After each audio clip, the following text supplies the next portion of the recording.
On se place ici dans un espace vectoriel de dimension n supérieure ou égale à 1 et on considère un endomorphisme U de E nilpotent d'indice P. Vu qu'alors cette application linéaire-là n'est pas l'application linéaire nulle, il existe alors un vecteur x0 de E pour lequel son image par cette application linéaire-là n'est pas le vecteur nul. Ensuite, pour avoir la dimension de A, on a ici une famille génératrice de A. Par conséquent, si on montre qu'elle est libre, on aura une base de A et on pourra donc dire que la dimension de A est P. Montrons donc que cette famille-là est libre. On considère donc une famille alpha k de scalaires telle que cette combinaison linéaire-là soit nulle et il s'agit alors de montrer que tous les scalaires alpha k sont nuls. Pour cela, si on applique à cette égalité vectorielle-là l'application linéaire U puissance P-1, on a que alpha 0 fois ce vecteur-là est le vecteur nul, ce qui implique que alpha 0 est nul. Et on pourrait dire ensuite entre guillemets et ainsi de suite. Mais on va mieux formaliser cela. On raisonne pour cela par l'absurde en supposant que tous les scalaires alpha k ne sont pas nuls. On peut alors définir S, le plus petit indice compris entre 0 et P-1, pour lequel alpha k est non nul. Cette relation-là peut alors s'écrire sous cette forme-là.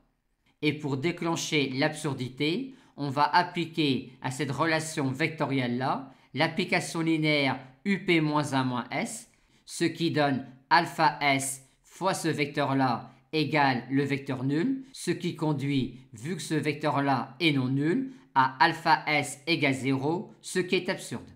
Par conséquent, il est impossible, avec cette contrainte-là, que tous les scalaires alpha k ne soient pas nuls, ce qui montre que cette famille-là est libre, ce qui nous permet de conclure que cette famille-là est une base de A, et que donc la dimension de A est P, et que donc P est inférieur ou égal à N, étant donné que A est un sous-espace vectoriel d'un espace vectoriel E de dimension N.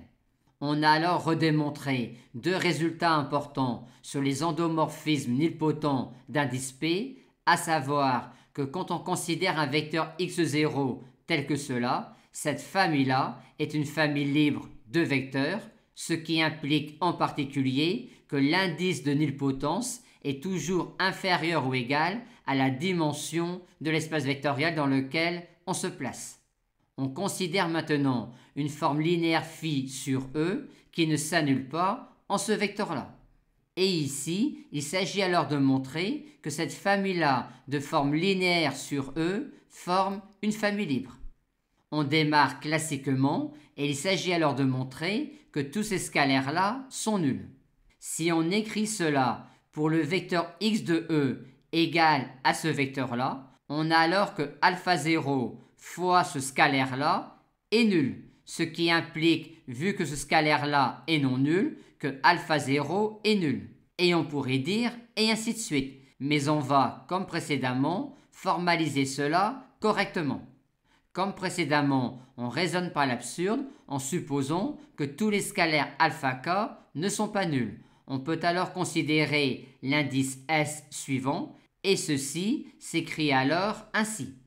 Mais en écrivant cela pour ce vecteur-là, on a alors que alpha S fois ce scalaire-là est égal à 0, ce qui conduit, vu que ce scalaire-là est non nul, à alpha S égale 0, ce qui est absurde.